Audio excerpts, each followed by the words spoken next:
You need to stop consuming seed oils. Have you been told that seed oils are ruining your health? If you've been online recently, you may have heard seed oils being blamed for everything from heart disease to joint pain to the fall of the West. Given that heart disease is the #1 killer worldwide, let's start there by exploring the toxic effects of seed oils, or lack thereof, on your heart health. Seed oils such as rapeseed or canola oil are rich in polyunsaturated fatty acids such as linoleic acid, which contribute to your omega-6 fatty acid intake. Various hypotheses pertaining to inflammation, lipid peroxidation, insulin resistance, and more are proposed to be the vectors of harm from seed oil consumption. But instead of relying on story, let's focus on science. Before we get to hard outcomes like heart attacks and death, which we ultimately care about, let's start by taking a look at how seed oils impact cardiovascular risk factors. This meta-analysis of clinical trials demonstrated an improvement in multiple cardiometabolic risk factors, such as LDL cholesterol, with consumption of rapeseed oil, or canola oil for the US viewers, compared to other edible oils. And this is consistent with the broader body of evidence and more recent research. Looking deeper at metabolic health and its consequences, this randomized controlled trial demonstrated a reduction in liver fat, improvement in blood lipids and triglycerides, and reduced fasting insulin in those consuming seed oils versus butter. Despite anti-seed oil activists suggesting that polyunsaturated fats increase insulin resistance, the evidence actually seems to point in the opposite direction, with more favorable glycemic and insulinemic parameters with polyunsaturated fats versus saturated fat, carbohydrates, or monounsaturated fat. This isn't particularly surprising, as we already know that diets enriched in saturated fat may be undesirable for liver fat accumulation and may even reduce insulin sensitivity in the absence of overfeeding. As for inflammation, there isn't much evidence, but again, it seems that seed oils have a neutral to positive effect on inflammatory markers when compared head-to-head with sources of saturated fat. In this clinical trial, subjects fed 50 grams of sunflower oil versus 50 grams of butter had lower inflammation and improved markers of endothelial function, which again is difficult to reconcile with the common claim that seed oils have a potent pro-inflammatory effect. So far, we've learned that seed oils seem to actually improve risk factors for heart disease, but ultimately, it's the disease itself and events themselves that we care about. So, do people consuming more seed oils get more heart attacks? In this analysis of 30 prospective cohort studies from 13 countries, the researchers looked at the relationship between tissue levels of linoleic acid and incidence of heart disease. The use of tissue levels of linoleic acid is interesting and informative, as it provides insight into long-term exposure, rather than simply asking people to tell you what they ate over time, which is a common criticism from nutritional epidemiology skeptics. And in this study, those with higher levels of tissue linoleic acid had lower risk of total cardiovascular disease, including events such as heart attacks, death from heart disease,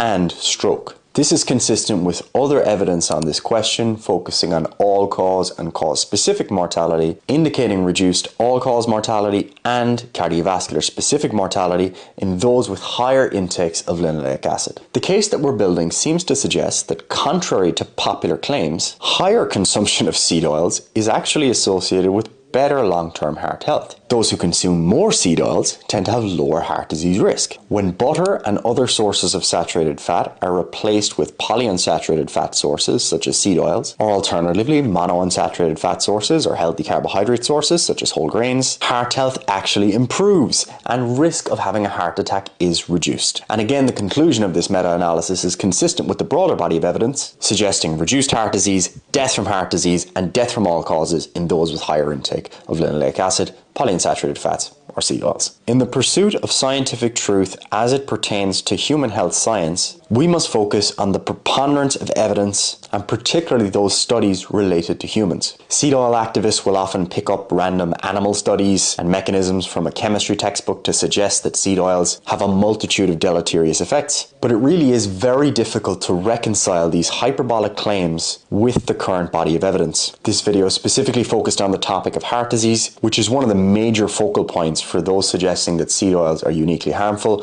often making claims that LDL cholesterol or ApoB are irrelevant in the absence of seed oil consumption. Now personally, I don't think adding lots of oils to your food is wise for most people. I don't really do it myself, as I'd rather see people choose whole, satiating foods for most of their calories. But to suggest that there are unique and potent harms attributable to seed oils is at best simply ignorance of the evidence, and at worst, just an outright lie to promote one's dietary ideology.